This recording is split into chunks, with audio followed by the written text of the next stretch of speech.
Ini sering terjadi layu.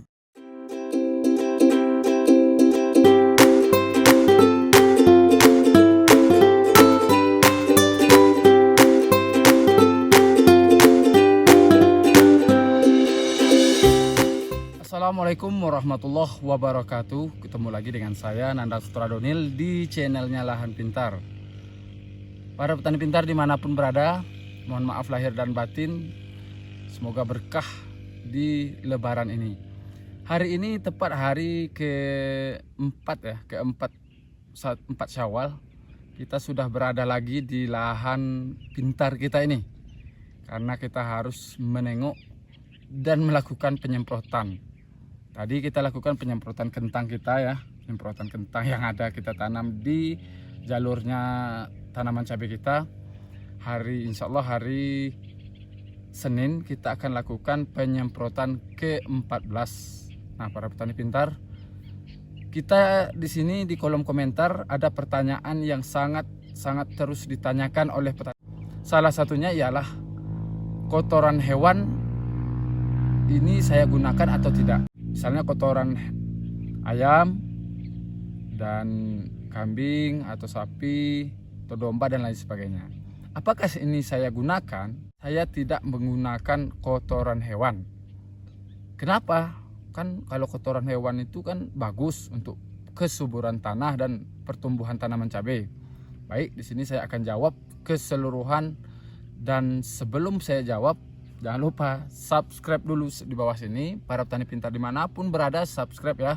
Karena subscribe pertama itu gratis. Yang kedua, ilmunya di Lahan Pintar insya Allah bermanfaat langsung dari Lahan Pintar.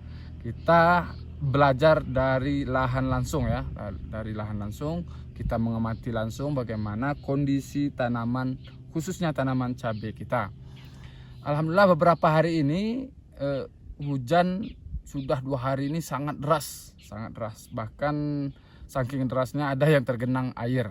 Nah, itu yang harus kita peromani dan harus kita lihat dan amati gejala apa yang ditimbulkan setelah terjadinya hujan dan bagaimana kita menanggulangi dan apa fungisidanya yang kita masukkan. Yang pertama yang ingin saya bahas yang sesuai dengan kolom komentar kita itu tentang kotoran hewan, ya sebagaimana yang saya sebut, saya tidak menggunakan kotoran hewan, baik itu ayam, sapi, domba, kambing dan lain sebagainya. Kenapa saya tidak menggunakan hal itu? Pertama, faktor yang menjadi saya ini kurang mau pakai kotoran hewan ialah pertama tingkat fermentasi yang tidak baik atau tingkat pembusukan atau tingkat kematangan dari kotoran hewan itu tidak bisa kita prediksi kapan dia matang sempurna. Itu yang pertama.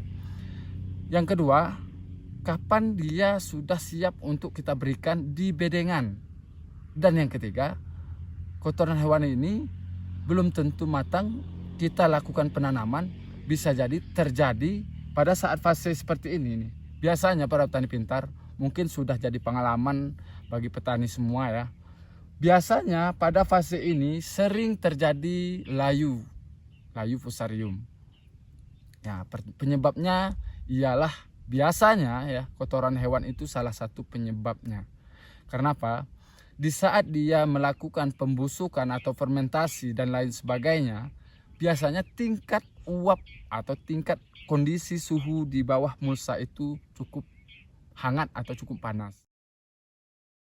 Oleh karena itu, penggunaan kotoran hewan ini sangat perlu diperhatikan terhadap fermentasinya, tingkat pematangannya, tingkat pembusukannya secara benar.